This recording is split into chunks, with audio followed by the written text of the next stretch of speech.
So magandang araw, magandang hapon, magandang gabi.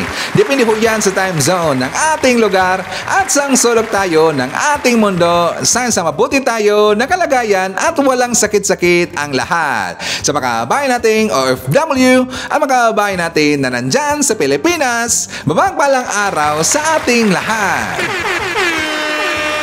Okay, so mga kababayan ko, well, nandito na po tayo sa ating panibagong episode at balitaan Distinct Channel sa Jeffrey TV na kasi mga kababayan, ibabalita natin dito ang matotoong balita na pilit pong pinagtatakpan ng mga anti-Marcos. Well, syempre, kasama niyo pa rin si Sir Ivan, ang pinakabulol na vlogger sa balat ng YouTube, pinabibigay sa inyo ng mga totoo at mga preskong balita na kinukuha natin sa ating kapitbahay na social media.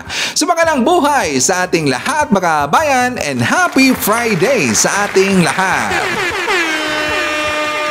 Okay, so siya nga pala mga kabayan. Well, pasensyahan niyo po si Sir Ivan kasi wala tayo kahapon at hindi po nakapag-vlog si Sir Ivan. Honestly, super busy si Sir Ivan at super busy po aking mukha sa mga meetings at marami po tayong tinapos po ng mga projects mga kabayan doon sa aking workplace. Well, pasensya talaga kasi nga marami pong nag-message si Sir Ivan, kumusta daw tayo. Don't worry, I'm fine, I'm okay, and I'm ready to kick some ass today, lalong-lalo na doon po sa mga anti-Marcos na lagi pong napabalaganap ng mga fake news mga kabayan, dapat pitikin natin sila. So anyways mga kabayan, meron kasi nakaabot sa akin na informations at saka itong balita na to, na vlog na rin po to doon sa mga ibang mga vlogger. Ano yan Sir Ivan? Ito po tungkol kay Hitad mga kabayan. Si Hitad naging wanted na. Wanted ka agad.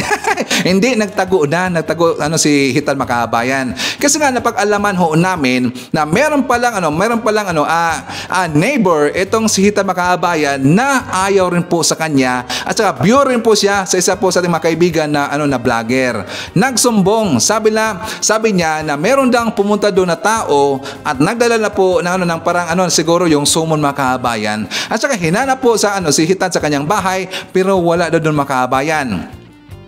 At saka sabi ng tao, wala daw Claire Contreras doon. Wala daw nakatira doon. At saka kung maalala natin, di ba sinabi na po yan ni Hitad sa kanyang vlog na si Abel daw pahirapan niya sa kanyang address mga kabayan. So siguro baka tinutuo po ng sinabi po yun ni Hitad. Kaya nga nung merong taong pumunta doon sa kanyang bahay, wala daw tao doon, walang Claire Contreras. So ang ibig sabihin mga kabayan, nagtago na ngayon itong si Claire at saka talagang nataranta na, natakot na, kaya naka-stress na ngayong araw. Hinanap na siya ng otoridad po doon sa US. Honestly, dapat talaga ipaskin tong si Hitad mga kabayan. Sabi pa niya, bring it on. Parang walang takot. Pero ngayon, takot na takot pala. Di ba mga kabayan, sinungaling talaga eh. At saka buti na lang, may isang tao po na silingan, neighbor mga kabayan na nasumbong po sa atin. Kasi nga ayaw na ayaw po niya doon kay Hitad mga kabayan. At saka napag-alaman namin na marami palang galit kay Hitad doon sa kanang lugar mga kabayan. At saka naalala niyo po, nang sabi pa nga ni Hitad noon, di ba sa nurse siya mga kabayan, hindi pala nurse yung si Hitad. Sir Ivan, ang sabi daw ng tao na yon, at saka ayon po sa information na nakalap nila, ito daw si Hitad ay PT or physical therapist mga kabayan. Ayon sa kanila, physical therapist, pero ang sabi po ng tao na yon, yung neighbor na yon, wala daw trabaho itong si Hitad mga kabayan, kundi pamablog lang daw.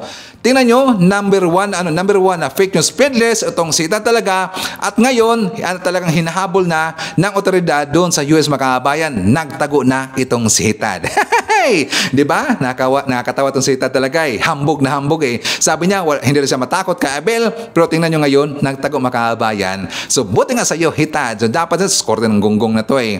At saka alam nyo po na itong si Bagoong Lipunan, talagang parang dumistansya na siya kay Hitad mga kabayan. Napansin ba natin yung vlog po ni Bagoong Lipunan, kinukontra na niya itong si Hitad mga kabayan at talagang binubulyak po kasi nga siguro baka itong si Kaloy natakot na dito sa sitwasyon po ni Hitad na kung saan kinasuhan na po mga kabayan. And not just sa kaso, talagang seryoso po itong ipapakulong po ni Abel mga kabayan. Well, yung libel nga pala dun sa US walang kulong, pero pagbabayaran ho ito ng malaking halaga mga kabayan.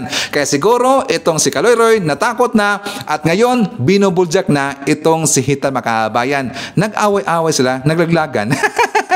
Okay, so sa ibang balita po mga kabayan, Sino nakilala dito kay Bia Alonzo? Ano yan, Sir Ivan? Showbiz yan eh. Oo nga, showbiz eh. Pero talagang pumutok ngayong makaabayan. Yung issue po sa hiwalayan ni Bia Alonzo at doon po sa kanyang boyfriend na bata-bata pa, yung si Dominic Roque makaabayan.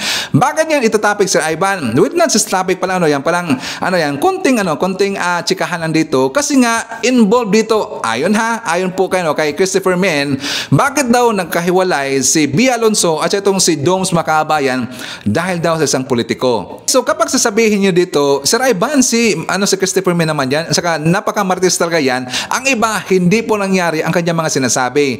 Honestly, marami naman talagang nangyari po sa mga pa-blind item nito ni Christopher Min makaabayan. Di ba? Marami po nangyari. Like for example, doon rin po sa issue ni Daniel at saka ni Catherine makaabayan. Di ba? Nung una na palaganap yan, si Ujit Diaz, yung kanyang blind item. Pero nangyari makaabayan, nakahiwalay po itong si Daniel at saka si Catherine. Yun po ay sinakyan rin po ni Christopher Min, meron siyang pa-blind item, pero nangyari rin po. So dito po sa issue ni Bia Alonzo at saka ni Dominic Roque, siguro hindi din alam makaabayan, baka totoo ito, kasi nga very confident po na sinabi ito ni Christopher Min, sabi niya, panindigan niya daw na involved dito ang pangalan po ng isang politiko makaabayan. Well, siguro, politics, alam nyo, nakapagtataka dito. Bakit? Kasi isa na po sa sinabi po ni Christopher Min, sabi niya, kung politiko daw yung involved kung bakit nakahiwalay si Bia at saka si Dom. At saka alam niyo makaabayan, may sinabi kasi si Christopher Min na yung bahay daw na tinutuluyan ngayon ni Doms, yun daw ang may-ari, yung politiko makaabayan. So marami nag-isip ngayon, marami talagang nagtaka makaabayan, kung involved man dito isang lalaki na politiko, baka siguro si Bia yung nag-cheat. Or baka ito rin pong si Dom ang nag-cheat makaabayan. Di ba? Nagkasiba si Sir Ivan? Hindi natin alam. Baka siguro, alam niyo po si Doms. Baka alam niyo na po. Alam niyo na. Ayun lang sabihin yun. Baka siguro Vicky makaabayan. Kasi nga, ayon po kay Christopher Min, na yung tinutuluyan daw na bahay ngayon ni Doms, napag-alaman nila na yun daw ang na-involve na pangalan na isang politiko makaabayan, yun daw ang may-ari. Di ba? Medyo talaga yung storya na yan. Pero, very interesting. Interested po si Sir Ivan dyan na malaman natin kung sino po yung politiko. Kasi nga, doon sa mga comment makaabayan sa baba, na-involved doon ang pangalan ni Isimar, na-involved doon ang pangalan po, yung husband, not husband yata, si Sandro, na-involved makaabayan. Basta maraming mga politiko na involved dito, kaya nga interesado si Ivan kung ano yung totoo. Okay? So, antabayan na natin sa mga update po sa nangyari dyan sa hiwalayan ni Bia Alonzo at saka ni Dom makaabayan. Okay? So, before na mag-start makaabayan, well, syempre, alam niyo na po na kung saan, i-check mo natin dito kung sino po yung nakapasok sa ating top commenters doon sa ating last vlog. At dito sa lista makaabayan, noong una po, si Robel Ferrer Official, nandiyan rin po si Shane Sibal, Maria Bida Siplon, Divina Dicuaten, Eduardo Cartera. Isa-share po natin at sa pasalamatan natin ating mga channel members na sila si Beloved Ryan, Samuel Membrado, Pusong Inami, Cosmo Defender, Fiz Calante, Rasset Rowell, Bia Bar, and Melgers Homes. Siyempre, i-greet po natin ang happy birthday si Marie in Heaven. Siya nga pala, anak siya ni Esther Arboladora makaabayan. Marie in Heaven, ibig sabihin, patay na po. So, nandun na sa Heaven. Gin-greet siya ng kanyang mama na si Esther Arboladora. Happy birthday kay Marie. Again, happy birthday also sa wife ni Darwin Sudaria na si Bahiro TV. Happy birthday also kay Jimboy Tolen na nandyan sa Cute Cebu. There is greetings coming from Rodolfo Randada Rabor. I-greet po natin ating mga early birds na sila si Maiti Baisa, Maria Cristina Ifanimbao, nandyan po si Ribaya Edith, Haitsu Marcres Hernandez, Monet Morromeo, Ilma Banyaga, Cyril Salazar, Noel Narcida, Cathy Ramos, Teresita Macarayan, Nonoy Florin Hills, Tarhata Pagaryungan, and Haitsu Vina Killier.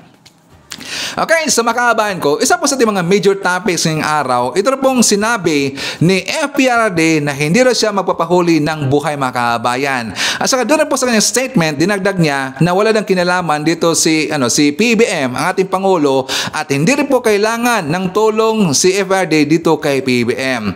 At least, sinabi niya makaabayan na walang kinalaman to si PBM. Pero alam naman po natin sa mga balita na sabi talaga ni PBM na hindi siya makipag-cooperate dito sa ICC ICC na kung sakaling papasok yun at magkaroon po ng investigations at lalong-lalo na kapag mayroong isa-serve dito ng warrant of arrest, yung ICC hindi po makipag-cooperate yung kapulisan ng makabayan, yung PNP. Pero ang nakagalit kasi dito makabayan, ito kasi mga DBS vlogger, abay gunggong talagang sinisiraan dito si BBM kasi nga sabi daw sabi po ng mga DBS na hindi na kailangan ni Eperade ng isang bangag daw na presidente makabayan. Bangag na naman o baka ang bangag talaga dito si yung nagsabi makabayan. Bakit Sir Ivan? Kasi nga paiba-iba ang kanyang statement makabayan. Sa totoo lang, honestly, paiba-iba po yung statement ni FPRD. Well, hindi natin alam kung ano nangyari kay FPRD, pero napansin ko talaga paiba-iba po yung statement ni FPRD. Di ba nung una, galit siya dito kay PBBM. So ngayon, at least sinabi niya na wala dang kinalaman dito si PBBM sa ICC, pero sabi rin po niya makabayan na hindi na kailangan ang tulong ni PBBM. Okay? So, tsaka pag-usapan din po natin. Alam ko, nakita nyo na po sa vlog at sa balita na di ba mga kabayan, meron pong good news na punta po si BBM doon sa Davao City. Kasi nga, meron siyang, I think, 4 yata na event yun, 3 or 4 yata na event na kung saan nagpunta siya doon na even though na talagang binaruba siya dito at talagang sinabihan siya na hindi maganda na mga salita from FPRD, from Pulong, at sa pati po dito kay yung maraming tato na mayor na si Basti Duterte makabayan. Despite po sa mga paninira nila, hindi po nagpapatinag si BBM. Talagang sumulong siya doon, talagang sumugod siya doon sa Davao makabayan kasi nga ang gusto niya dito ay hindi naman wala siyang pakialam doon sa mga nira sa kanya. Ang gusto niya ay makatulong po sa sambayang Pilipino doon po sa Davao makabayan.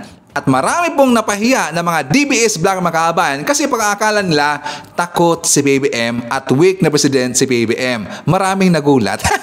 At talagang lumalabas na makabayan kung sinong weak, di ba? Sino ang takot? Yung mga missing person na itong si Basti Duterte at si Pulong Duterte. Well, hindi naman kasi kailangan makabayan si FPRD na pupunta doon sa event na pinuntahan po ni BBM. Pero napakita doon si Bibi Sara makabayan. Di ba? Okay, so pag-usapan natin yan mamaya. At siyempre, pag-usapan din po natin, ito ring statement na ilalabas po ng mga dating kadre doon po sa issue na nangyari, yung bangayan po na napakainit na ng bangayan ni Senator Raffy Tulfo doon po kay Secretary si Galvez makabayan ng DND. Di ba napakainit po yung bangay na yon? Kasi nga itong si Senator Raffy Tulfo sa kanya mga pananalita, parang hinusganan niya si Galvez na merong korupsyon po nangyari sa kanilang ahensya makabayan. Ngayon, naglabas po ng statement yung mga dating kadre kasi nga hindi po nila gustuhan yung asta ng Senator Raffy Tulfo at saka ma-explain nila dito kung bakit maraming surrenderies na wala pong dala na baril makabayan. Okay? At syempre, marami pang iba. Alam niyo po si Sir Ivan, palagi na dalan ba ng pasabog every time na maglalabas tayo ng mga bagong balita dito sa ating channel. Okay, so before na magsama kabayan, well, siyempre, kukumustahan ko muna kayo at saka shoutout natin ating mga pinalangga po na mga legends, ang ating mga senior citizen. Hello po, kumusta? I'm hoping po na nasa maayos kayo na kalagayan. Kukumustahan rin natin mga kabayan ang mga pinalangga natin na mga Marcos Loyalist. At siyempre, nandyan rin po makabayan nating DDS all over the world. Hard na makabayan, lalong-lalo na. Maraming salamat sa Uniteam supporters. And of course, thank you so much sa mga returning viewers, mga supporters ng Sir Ivan, mga sukits ng channel, thank you so much. At maraming salamat sa mga viewers na hindi nag-skip ng ating mga commercials. Thank you so much. At syempre, i-welcome rin po natin ating mga new subscribers, mga bagong pasok sa ating channel. Welcome to the family and thank you po for appreciating our channel.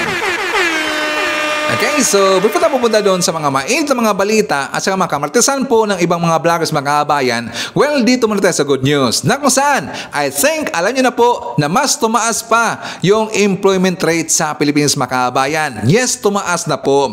That is Philippines records highest employment rate in almost 2 decades mga kabayan. Isipin yan, almost 2 decades. Ngayon lang nangyari sa Marcos administration, mas tumaas pa yung employment rate sa Pilipinas. Bakit? Kasi yan po nagbunga na po yung mga state visit BBM doon po sa ibang lugar na kung saan nakapahikayat sa dito ng mga investors at nag-invest po sa Pilipinas mga kabayan, kaya nagkaroon po ng trabaho ang ating mga kabayan. Okay? So, for more details, let's watch this. Malaking tulong sa pagdami ng trabaho sa Pilipinas ang mga biyahe ni Pangulong Ferdinand R. Marcos Jr. sa iba't ibang mga bansa. Audrey, nakikita nga ng Department of Labor and Employment na magbubuo ng libu-libong trabaho para sa mga Pilipino ang walang patid na panghihikayat ni Pangulong Ferdinand R. Marcos Jr. sa mga investors mula sa iba't ibang bansa. 300,000 na projected jobs. Yan ang nakikita ng DOLE na posibleng maging bunga ng mga biyahe ni Pangulong Ferdinand R. Marcos Jr. Ayon kay Labor Secretary Bienvenido Laguesma, ito ay mula sa 12 bansa, kabilang na ang mga investors mula sa Netherlands, Germany, US at iba pa. Nakikita naman ng DOLE na karamihan sa mga trabahong ito ay pasok sa sektor ng power at renewable energy. Nakita namin na gumagalaw na at batay dun sa ibinahagi sa amin na ulat ng DTI dahil sila yung may kinalaman talaga directly sa mga investment. Kami naman ay sumusuporta in terms of preparing our manpower, ano bang requirements. Meron silang tinatayang humigit kumulang, conservative ito mga 300,000 na sigurong nakikita natin na medyo pinag-uukulan ng pansin. May kinalaman sa power and renewable energy sector. Sabi pa ng DOLE, posibleng simula pa lang ito at magtutuloy-tuloy pa habang mas maraming investors ang nahihikayat ng Pangulo na pumasok sa bansa. Halimbawa pa nga ay ang kamakailang biyahe ng Pangulo sa Japan na nakaagaw naman ng pansin sa sektor ng semiconductors sa Pilipinas. Yung pinakahuling biyahe ng ating Pangulo sa bansang Hapon, ang kanilang tinitignan na expansion o dagdag na investment may kinalaman sa semiconductor. Audrey, sabi rin ng DOLE, posible ring makaapekto sa pagbaba ng unemployment rate ang mga biyahe ng Pangulo. Ipinagmalaki pa nga nila ang malaking pagbaba ng unemployment rate sa bansa nitong Disyembre na ayon sa Philippine Statistics Authority ay nasa 3.1% mula sa 3.6% noong Nobyembre. Sabi ng DOLE, nakikita nilang ang pinakamalaking industriya na nakaapekto dito ay construction. Mayroon din sa IT industry, health sector, tourism at agriculture. Kaya lang, nangangamba ang DOLE na baka maapektuhan pa ito. Gayong may mga usapin nga sa pagtaas ng minimum wage na 100 pesos sa buong bansa. Aminado ang DOLE, ngayong may napipintong Senate plenary o nagkakaroon nga ngayon ng Senate plenary inquiry hinggil dito, dapat pa itong mariing pag-aralan dahil posibleng magkaroon ito ng chain reaction umano sa employment rate, GDP growth at inflation rate. Nangako si Pangulong Ferdinand R. Marcos Jr. na dodoblehin pa ng pamahalaan ng kanilang mga hakbang para mapalakas ang ekonomiya at maparami ang trabaho. Yan ang ulat ni Kenneth Pasyente. Tiniyak ni Pangulong Ferdinand R. Marcos Jr. na mananatiling tutok ang pamahalaan para isulong ang pagkakaroon ng kaaya-ayang working environment sa bansa. Tugon ito ng punong ehekutibo matapos maitala ang pagbaba ng bilang ng mga Pilipinong walang trabaho noong December 2023 batay sa survey ng Philippine Statistics Authority, kung saan umabot sa 96.9% ang mga Pilipinong nagkatrabaho sa naturang buwan. Ayon sa Pangulo, doble kayod ang pamahalaan para ipatupad ang demand and supply side interventions, gayon din ang pro-investment reforms at strategic partnerships para makapanghikayat pa ng mga mamumuhunan sa bansa. Dagdag paan niya rito ang pagpapatupad ng mga inisyatiba gaya ng public-private partnerships at pambansang pabahay para sa Pilipino program na makatutulong sa pag-usbong ng ekonomiya at pagbuo ng mas maraming trabaho. Binigyang diin pa ni Pangulong Marcos Jr. na hindi kakaligtaan ang kapakanan ng mga manggagawa sa pamamagitan ng upskilling at reskilling para sa mga ito para maiyangkla ang kanilang kakayahan at makasabay sa makabagong panahon. Una rito, sinabi ng Pangulo na ikinalugod niya ang progreso ng labor market ng bansa na sinasalamin ng mga numero sa pinakahuling labor force survey. Giit ng Pangulo, bunsod na rin ito ng matibay na paglago ng iba't ibang industriya, kabilang na ang konstruksyon, agrikultura at mga serbisyo. Ikinatuwa rin ng Department of Budget and Management ang resulta ng survey. Ayon kay Budget Secretary Amena Pangandaman, Patunay lamang ito ng matibay na ekonomiya ng bansa, bunsod na rin ang pagsusumikap ng kasalukuyang administrasyon para palakasin ang labor sector. Bagaman naging hamon ang isyu ng employment sa bansa, nananatili naman anya ang Marcos administration para makabuo ng maraming oportunidad para sa mga manggagawang Pilipino na malaki ang ambag sa nation building. Pagtitiyak ng kalihim, patuloy na itutulak ng pamahalaan ang mahusay at inklusibong workforce sa bansa. O ngayon mga anti-Marcos, ngayon sabihin nyo, wala bang ginagawa ang Pangulo natin? Tulog ba or lazy ba ang Pangulo natin? Tulad ng sinasabi ni Basti Duterte, lazy na makabayan.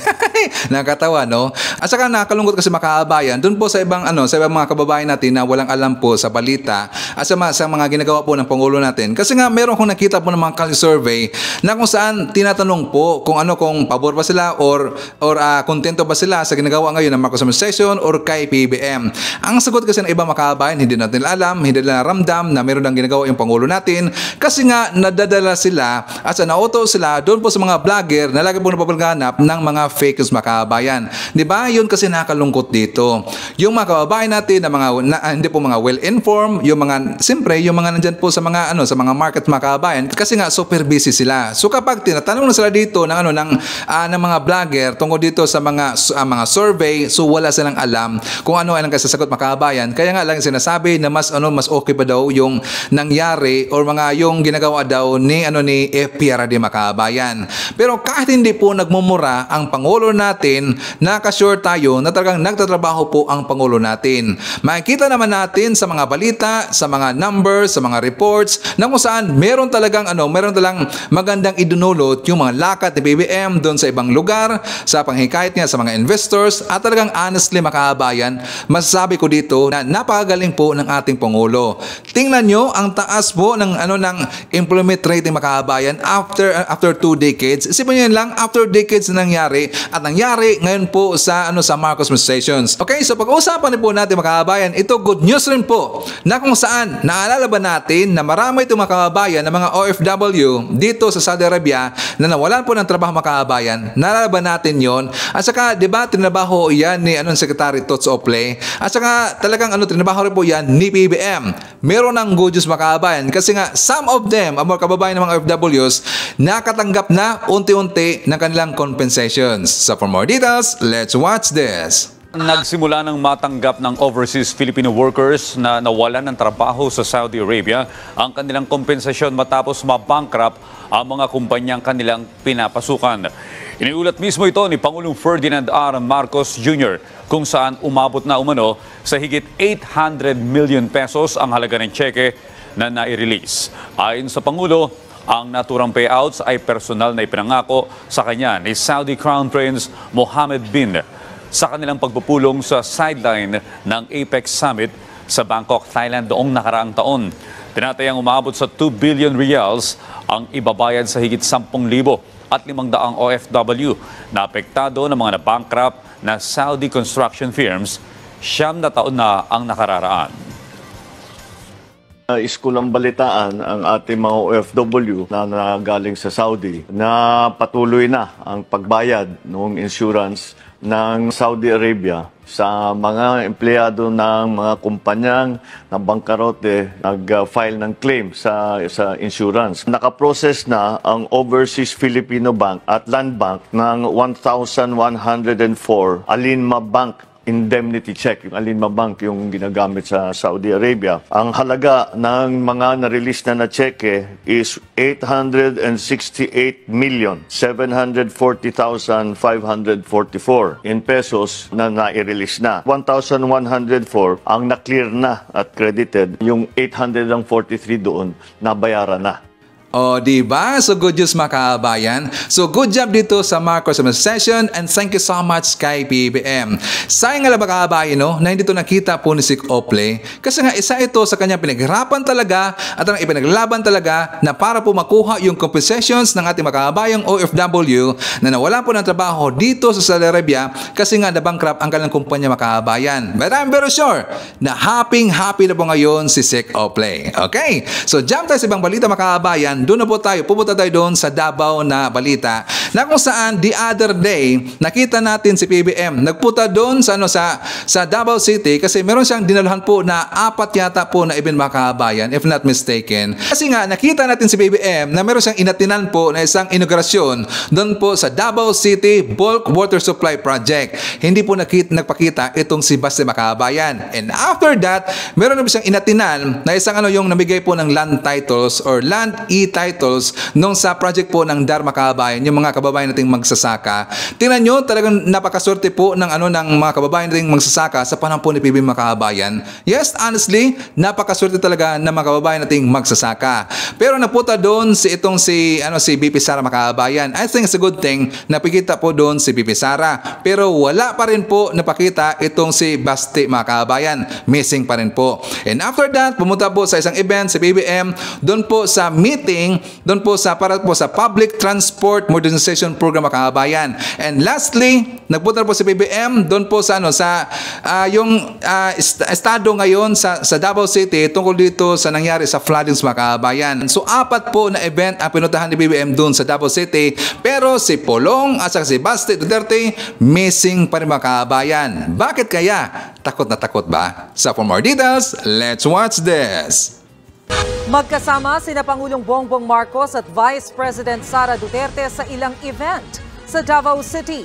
Wala kasi ang kapatid ng bise na si Mayor Baste na bumanat kamakailan kay PBBM. Narito ang report. Si Bongbong Marcos bangag noon, ngayong presidente na bangag natin ang presidente.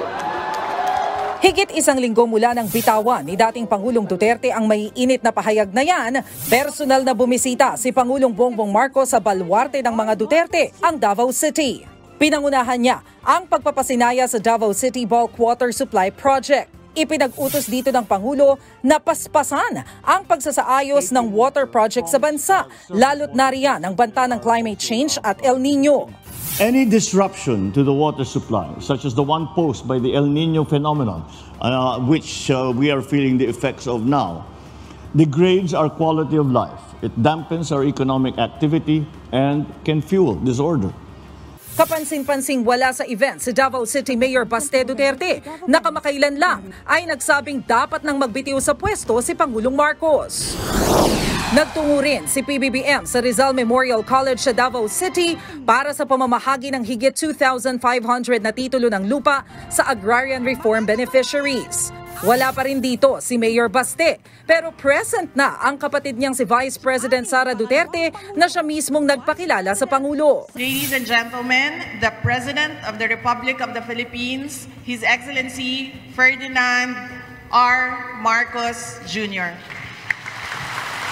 Sa kanyang talumpati, may hirit naman si Pangulong Marcos. Sabi niya, marami siyang magagandang alaala sa Davao. Ito ay kahit pa malinaw ang mga patutsada sa kanya ng mga Duterte. Marami ring mga pagkakaibigang panghabang buhay ang naburito.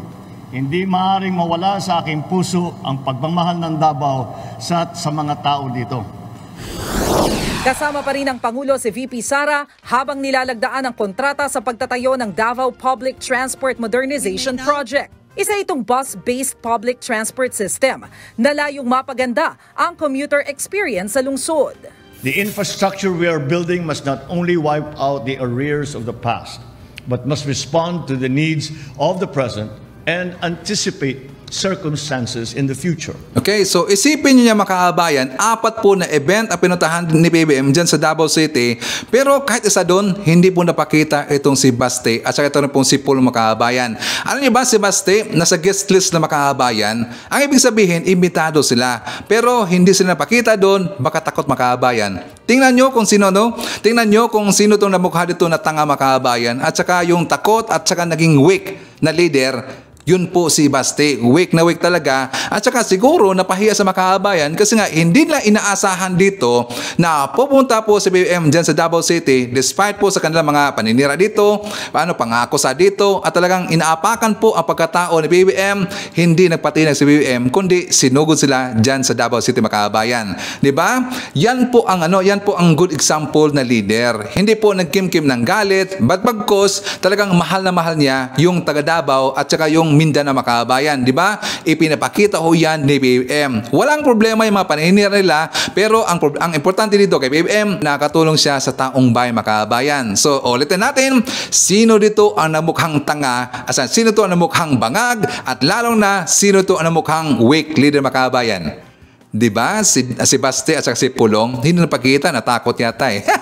At saka alam nyo mga kababayan, nasa guest list po itong dalawa na to, pero hindi sila napakita. Like for example, lalong na itong si Baste, kasi nga mayor siya mga kababayan, diba? Dapat mapakita siya doon, dapat mag-represent siya sa kanya mga constituents mga kababayan. Diba? Nakaawa po yung kanya mga constituents, kasi nga hindi sila sinamahan doon ni Baste Duterte, na instead, na dapat niyang samahan, kasi nga siya ay mayor mga kababayan. At alam ho natin, ang mayor is executive ho yan, at saka under ho yan sa presidente makabayan. Di ba? Kung anong galit man dito, itong si Baste makabayan, kung siyang galit do kay BBM, dapat i-set aside ho yan. Bakit? Ang importante dito, magtrabaho tayo at dapat para sa bayan tayo. Hindi po sa personal na interest makabayan.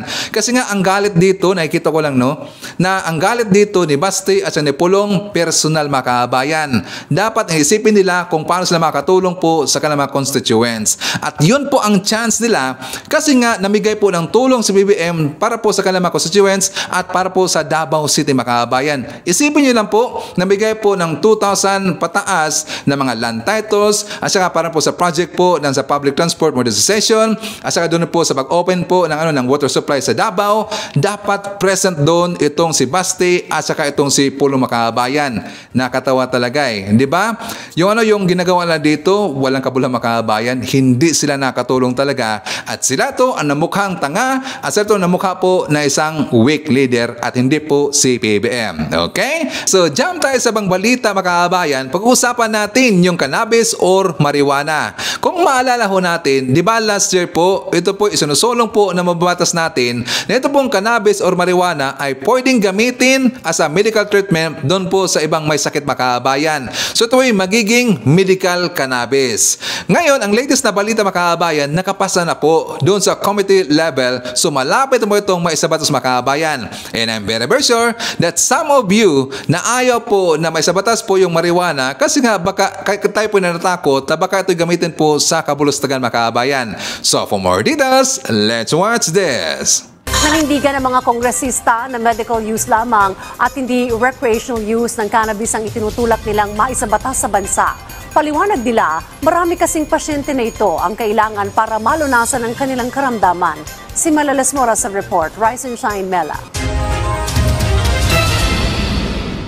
Aprobado na ng House Committee on Dangerous Drugs at Committee on Health ang Technical Working Group Report ukol sa panukalang batas na nagtutulak na gawing legal ang medical cannabis sa Pilipinas. Kapag nakalusot na ito sa mother committees, inaasahang agad na rin itong iaakyat sa plenaryo para tuluyan ang maipasa sa mababang kapulungan. Ayon kay Dangerous Drugs Committee Chair Robert Ace Barbers, tanging medical use at hindi recreational use ng cannabis ang kanilang isinusulong. Sa ngayon, marami kasing pasyente sa bansa ang lubos na nangangailangan nito. Bagamat may mga nabibigyan ng special permit, pahirapan pa rin kasi. Let me just be clear that the objective of the proposed legislation is not to allow or delist cannabis in the enumeration under the Comprehensive Dangerous Drugs Law. Ang pinopropose lamang po ng bill na ito ay i-allow yung cannabis as for medical intervention. While we allow special permits to procure from abroad, it's really illegal, and that's why we're correcting that flaw, because despite the fact that they are allowing special permits, during the last hearing I asked them, there's only one application or one what has approved for years because it's so tedious and hard and expensive. Dati nang itinutulak sa Kongreso ang medical cannabis pero hindi ito nakakalusot. Sa isang press conference, iginiti Barbers na kumpiyansa siyang malaki na ang pag-asang makalusot ang panukala ngayon dahil mas matibay at mas mahigpit na ang mga probisyon nito. There's a strict regulation as far as the practitioners who can issue prescriptions. Merong penalty in the law, in the proposed law, a fine of 1 million for the physician. Expensive kasi yan, makaabayan, kapag yung tao nangangailangan po ng treatment ng cannabis, kaya nga sila napupunta doon sa ibang lugar. Expensive naman kasi, pero doon aprobado kasi yan, makaabayan. So sa hindi po nakakaalam, ang mga sakit po na na pagagamitan pwede nitong as a medical cannabis, ito po ang pinaka-common, makaabayan, yung severe and chronic pain. Gagamitin po yan ng cannabis. Dito na po sa epilepsy and seizures, Alzheimer's disease, yung HIV, pwede pong gamitin, makaabayan, sa migraine or anorexia or marami pang iba, makaabayan. So yan po ay gamit talaga. Pero ulitin po natin dito, kapag yan po ay magiging batas na po, hindi po yan pwede gagamitin sa recreation, makaabayan. Only as a medical cannabis. Doon na po sa mga specific na na mga sakit na pwede paggamitan po as a medical cannabis, makaabayan. Okay. So anyways, makaabayan, before na mag-jump po sa ating next topic, isa naman natin, kasama natin ngayong araw si Biyahe ni AJTV. Nandiyan po si Jillian Quezon, Virgilio Villanueva, Brian Baltasar, Reno Rivera, Amor Chua, Bella Chu. Nandiyan po si Rose Guevara, Lenda Lim, Leonardo Steliero, Arturo Garcia, Lini Arcio. Nandiyan po si Helen Cabayao, Mary Jane Tan, Benji Sumailo. Hi to Evelyn Garcia, Marla Mejia, Marlo Bidnarek. Siyempre, sa tara po natin si Ma'am Ryan World Begins from Virginia, USA. Hi kay Ma'am Carclia. Nandiyan po si Sister Beer, Redler, Trexie, si Sir Louie, Ma'am Bless, si Sir Didi, Sir Paul, Mami Lance, Simply Tukis, Lily, Carmen, Judy, si Don Kings, Red One, Jay Cabal, Lentic Puffer Stem, Aiko, si Pax, Elzar, Wenzel Paises, Lady Net, Sir Castillo, Sir Golfy, Tatay Amik, and Tatay Jackfords of Jackfords family. Okay, so pag-uusapan natin, makaabayan, yung tungkol po sa nangyari ni Senator Raffy Tulfo at saka ni Secretary Galvez, kasi nga mainit ang kanilang sagutan, makaabayan, tungkol po doon sa amnesty o doon po sa pag-surrender ng mga membro po ng CPP o yung mga rebelde, makaabayan. Dito, doon kasi nagtanong po itong si Senator Raffy Tulfo, at alam na ho natin yan, kaya kasi nga meron kasing deficit, di ba? 6,000 po na surrenderies, pero ang nakuha nila na baril is only 4,000 plus, makaabayan. So sabi dito ni Senator Raffy Tulfo na duda niya na meron dang nangyari ito na corruption. So ngayon, nagsalita na po sila si Kairek at saka itong si Doc Loren Badoy, kasi nga hindi po nagustuhan yung asta doon ni Senator Raffy Tulfo. So for more details, let's watch this. Ba't ka nagagalit, Secretary? Because you're accusing us that our organization is corrupt. Yes, because napakalaking discrepancy.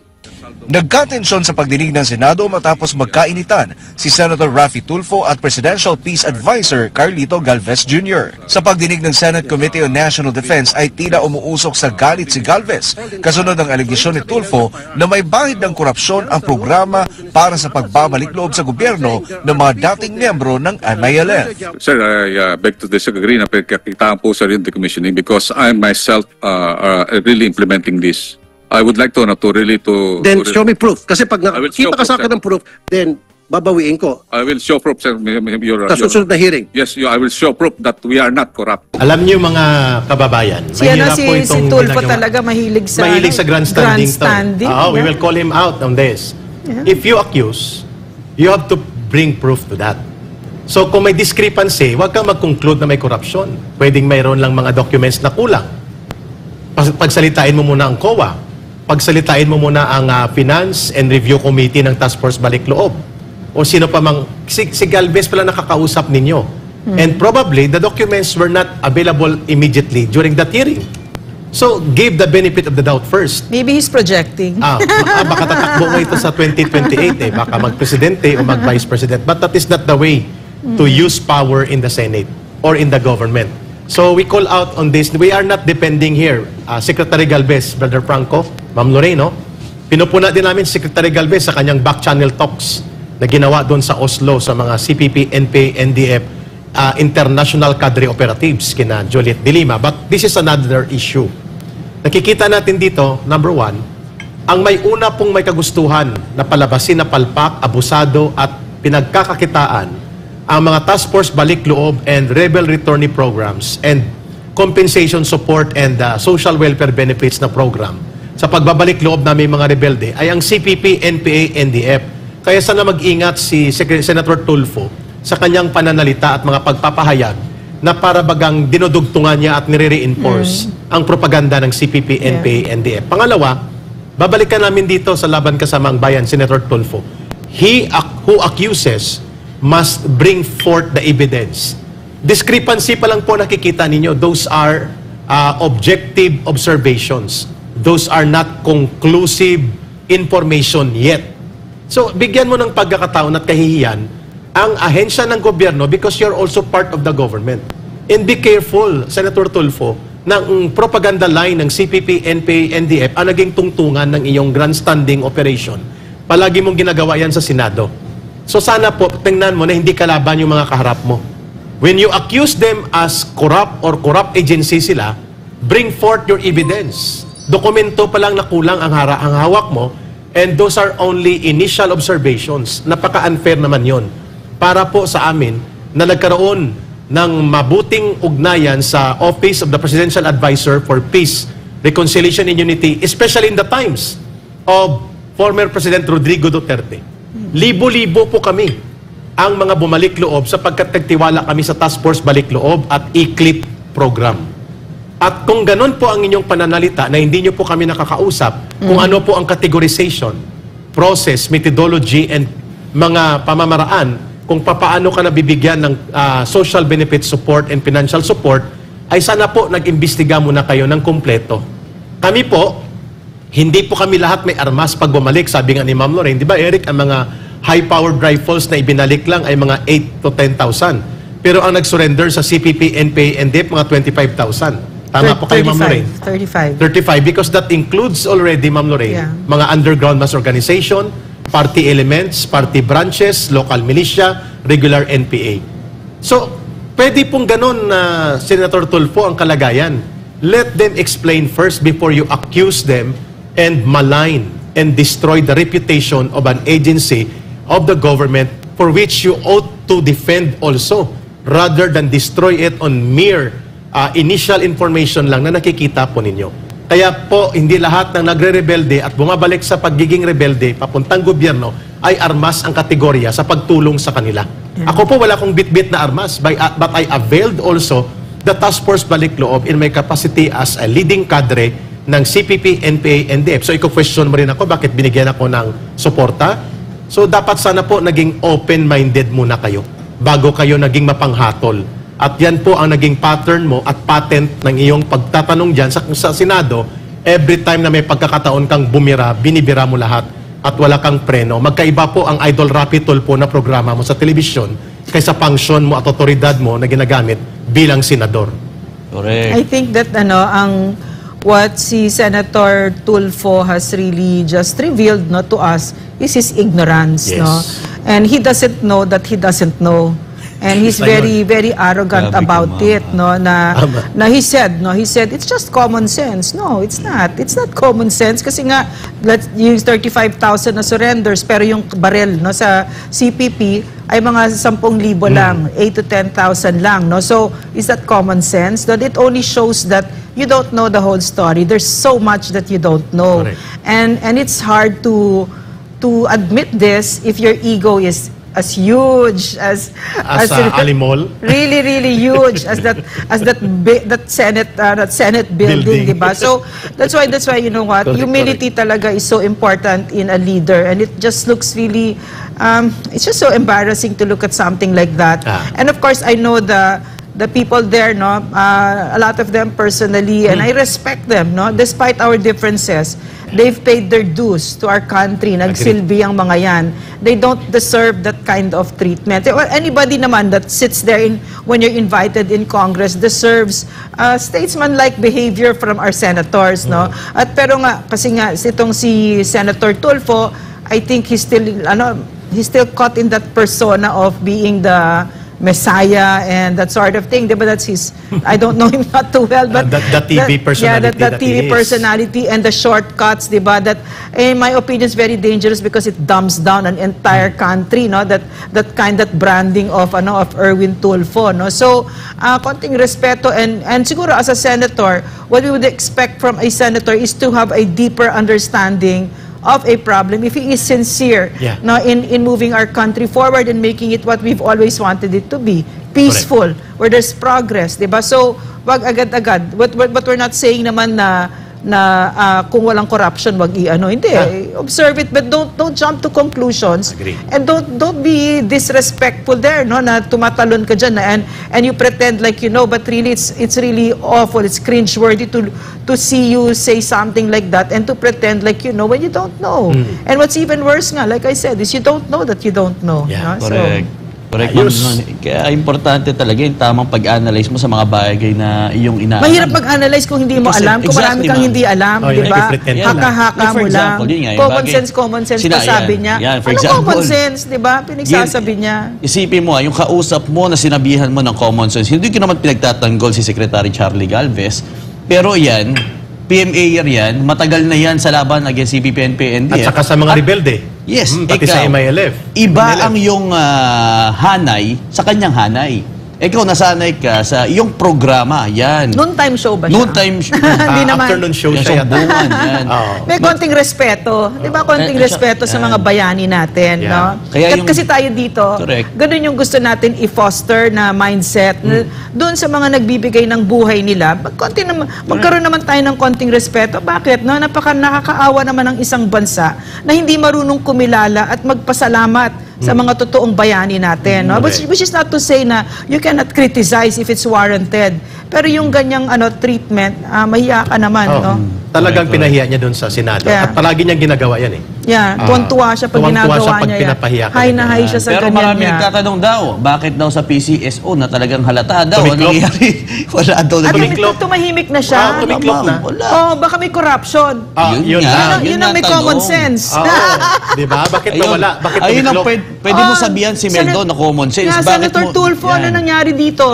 What happened to that investigation? Sana yung investigators mo. If you're quiet now, that common sense tells me there's corruption. At sabi niya, sa kanyang sariling pera, mag-hire daw siya ng mga investigators. Sana. Pero wala na. Tumiklop na. Wala na, tumahimik sila. Are you sure? Really? Kaya He was so bombastic that time, bidang-bida. Kaya nga hindi sana for the show lang ang nangyaring hearing na iyon. Alam naman natin, lagi nilang show ang pero nakakalungkot yung yung attitude ng dalawang senador. Nakita natin doon we would like also to call out Senator Amy Marcos and Senator Jingo Estrada, nandun sila. Sana man lang sinabihan si Senator Raffy Tulfo, Senator, can we give a time for these gentlemen to bring their other records and documents and to explain properly before we conclude? Sana ganun po din ang ginawa ni Senator Amy Marcos at ni Senator Jingo Estrada para ma-remind kung hindi man papagsabihan itong si Raffy Tulfo. Senador na po kayo. Pag nasa Senado kayo, you exercise the powers vested in your office as a Senator of the Republic, and you do not do that as part of your media mileage or as part of your program sa television. Correct.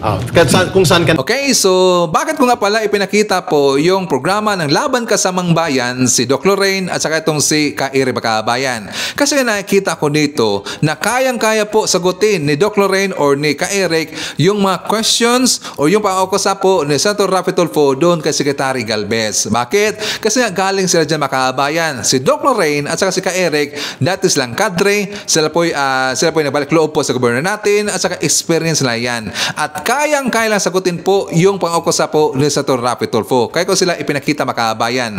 At saka honestly, nakikita ko talaga dito na yung ginawa po ni Senator Raffy Tulfo ay ipinahiya po si Secretary Galvez. Totoo naman talaga yan kasi nga yung pananalita po and the way po mag-questioning, ito pong si Senator Raffy Tulfo doon kay Galvez, parang inukusahan niya na meron pong nangyari or ginawa na korupsyon doon sa kanilang ahensya Makabayan. Diba? Which is hindi po niya dapat gawin yan. Dapat nag-imbestigahan lang muna at saka after that, hintayin muna yung mga ebidensya na ipipresent po ni Sec Galvez sa next sa hearing. Pero ang nangyari kasi, ipinahiya po ni Senator Raffy Tulfo itong si Secretary Galvez. Okay? So jump tayo sa next na usapin Makabayan. Ipapakita ko sa inyo yung balita na kung saan tungkol po kay FPRD na sabi niya hindi rin siya magpapahuli dito ng buhay. At saka sinabi rin po niya na hindi niya kailangan ang tulong po ni PBM. So for more details, let's watch this. Hindi raw kailangan ni dating Pangulong Rodrigo Duterte ng tulong ni Pangulong Bongbong Marcos tungkol sa umano'y warrant of arrest niya mula sa International Criminal Court. Nilinaw din ni Duterte na wala siyang planong patalsikin sa pwesto si PBBM. Nasa frontline ng balitang yan si Maricel Halili. Ilang araw matapos banatan ng mga Duterte si Pangulong Bongbong Marcos, iginiit ni dating Pangulong Rodrigo Duterte na wala siyang planong patalsikin si PBBM. Sinabi niya yan sa isa niyang panayam sa radyo kasama si dating Presidential Legal Counsel Salvador Panelo. I am not for the ouster of Marcos. Marcos was elected for this specific period of huwag natin tanggalin dyan because that is the free will of the people. Peaceful naman. Kaugnay naman ang kanyang kaso sa International Criminal Court o ICC, sinabi ni Duterte na hindi niya kailangan ng tulong ni Pangulong Marcos. Wala rin daw kinalaman si PBBM sa ICC. Let me be very clear on this also. Mr. Marcos has nothing to do with the ICC. As a matter of fact, I am not asking for his help. He was the one who asked the ICC to come here to investigate. Ako na ang bahala sa sarili ko dito. I will deal with the ICC myself.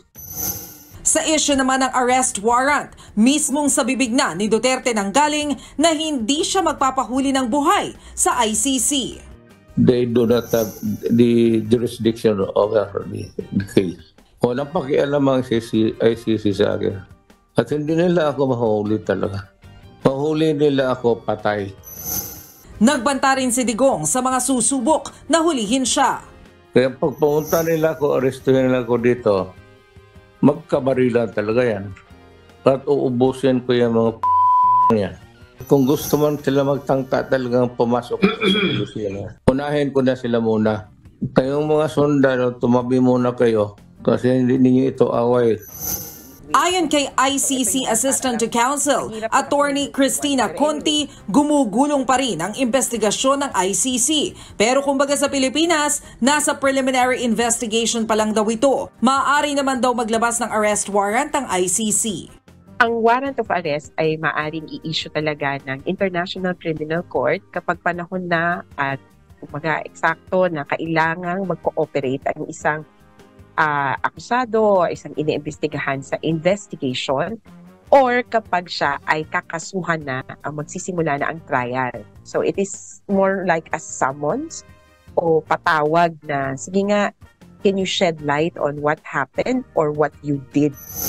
Ayon naman kay Solicitor General Menardo Guevara, nagbaba ng direktiba si Pangulong Marcos na tanging Philippine National Police at ibang law enforcement officers lang ang otorisadong maghain ng arrest warrant sa bansa. Sa ngayon, wala raw nakikipag-ugnayan sa Solgen na kinatawan ng ICC tungkol sa umano'y arrest warrant laban kay Duterte. Pero nauna nang sinabi ng PNP na hindi nila ipatutupad ang arrest warrant para kay Duterte sakaling may ilabas ang ICC. Diba sinabi ko makaabayan na hindi ko na naintindihan itong si FPRD? Honestly, paiba-iba naman talaga ang kanyang statement. So ngayon sabi niya, let me be very clear na wala kong plano na patalsikin po sa peso si BBM. Wala makaabayan kasi daw ibinuto yon. Pero kung matatandaan niya, di ba sinabi po yan ng kanyang anak na si Baste Duterte makaabayan na magpa-resign din si BBM. At saka yung ginawa niya na yung pang-akusan niya na addict daw na president si BBM, iba magalit po yung taong bayan yan. So ibig sabihin, may plano talaga siya na patalsikan po sa pwesto si BBM. Eh, kapag mangyari makaabayan, I'm very very sure na matutuwa po ang kanyang mga lepores at lalong-lalo na yung sila si Baste at saka sila po si FPRD makaabayan.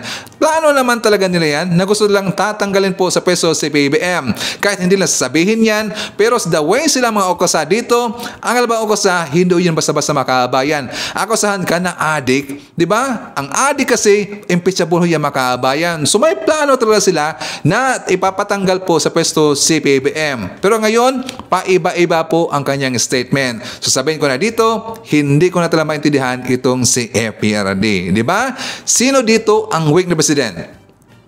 Sino to ang namukha po na tanga makaabayan? At sino to ang namukhang bangag? Di ba? Klarong-klaro naman talaga eh. At hindi po yun si BBM. Si BBM, nakikita natin, nagtatrabaho lang ho yan. Hindi ho yan marunong magmura, pero nakikita natin na unti-unti na pong gumaganda yung takbo ng ekonomiya natin. Unti-unti na pong gumaganda ang Pilipinas, mga kabayan, dahil po yan sa Marcos administration. Pero pilit nilang sinisiraan yan. Ang nakatawa nga dito, yung mga DBS na mga vlogger. O, tingnan nyo, walang hindi kailangan po ni EPRD si PBM daw. Hindi daw kailangan. Nagsalita siya ng pauna, mga kabayan. Well, let's see. Tignan na natin. Baka mangyari po yung tukol po nangyari dito sa SMNI na noon talagang inaluposta nila si PBM. Pero ngayon, lumalapit ang SMNI doon po kay BBM directly, mga kabayan. Diba? So anyways, ibang balita rin po tayo, mga kabayan. Ipapakita ko sa inyo yung batas na dapat nating malaman. So for more details, let's watch this. Mga kapatid, isang viral post ang tinag sa inyong lingkod para bigyan ng payong legal. Patungkol ito sa direktang pagtatanong ng isang aplikante sa magiging sahod niya sa ina-applyang trabaho. Pero red flag ito sa kanyang employer. Maangas na kung maangas. Yan ang ninang mo. Kapag mag-a-apply ka ng trabaho, handa dapat ang CV o resume, NBI clearance o police clearance mo. Mga basic documents na hindi mo na kailangan magtanong. Ano yung kailangan? Dahil pare-parehas lang naman yan. Huwag mo kong gawing tropa sa pagtatanong. Tandaan mo, direct hiring ito. Ang tanong, mga kapatid, kailangan bang i-disclose agad ng employer ang sweldo habang nasa application stage pa lang? Hindi po yan required. Wala pong batas sa Pilipinas na nagre-require sa employer na ilagay ang sahod sa job advertisement para sa posisyon na bakante sa kanilang opisina. Nasa discretion po ng employer kung i-disclose sa job post advertisement ang sahod. Subalit, kapag napili na ang aplikante, kailangan nang sabihin ng employer ang sweldo para sa nasabing posisyon upang makapagdesisyon ang aplikante kung tutuloy ba ito o hindi. Ang consideration o sweldo ay isang importanteng elemento ng anumang employment contract at maaaring magnegosasyon ang employer at ang employee hinggil sa sweldo para sa nasabing posisyon. Attorney, sa job interview ko, tinatanong ng employer ang salary history ko. Pwede ba ako tumanggi mag-disclose ng salary ko? Pwede kang tumanggi na i-disclose ang iyong current salary. Ang salary mo ay bahagi ng iyong sensitive personal information. Ito ay confidential by nature. Hindi ka maaaring pilitin na i-disclose mo ito kung ayaw mo. Mahigpit na ipinagbabawal ng Data Privacy Act ang unauthorized processing of sensitive personal information. Ito ay may parusa na pagkakulong ng 3 hanggang 6 na taon o multa na 100,000 hanggang 4 milyong piso ayon sa hatol ng hukuman. Tandaan, ang basis dapat ng salary mo ay ang iyong market value base sa iyong educational background at work experience at hindi ang kasalukuyan mong sweldo. At yan po ang ating manakalap ng mga balita ngayong araw. Kung nakaabot ka po sa portion na to, sana nakapag-like na ho tayo. Libre po ang mag-share, libre din ang mag-subscribe. Again, maraming salamat sa mga viewers na hindi nag-skip ng ating mga commercials. Thank you so much. At before natin tatapusin at programa ngayong araw, sana sabayan nyo si Sir Ivan para sa ating live messaging prayer. Dear God, natapos na ang araw at nagpapasalamat po ako sa lahat ng biyayang ibinigay mo po sa akin. Salamat po sa mga pagkakataong ibinigay mo po at sa paggabay sa akin na maging mas malakas sa mga problema at pagkakabigo. Habang ako po ay magpapahinga, hinihiling ko na bantayan mo po ako at ang aking mga mahal sa buhay. Bigyan mo kami ng mapayapang pagtulog at bagong simula sa umaga. Patawarin mo po ako sa anumang mga pagkakamali na nagawa ko ngayong araw at tulungan po akong gumawa ng mas mahusay na bukas. Patnubayan mo po ako sa landas na iyong itinakda para sa akin at tulungan mo po akong sundin ang iyong kalooban. Salamat po sa iyong pagmamahal at proteksyon sa amin. Amen. So maraming salamat mga kababayan and I hope to see you again on my next video. BBM Sara! Sara, BBM Sara, pagkakaisa patungo sa ginhawa. BBM Sara, BBM Sara, para sa kinabukasan naming mga bata. BBM Sara, BBM Sara, walang imposible na kapag nagsama-sama. BBM Sara, BBM Sara, ang presidente at ang bisi na mahal ang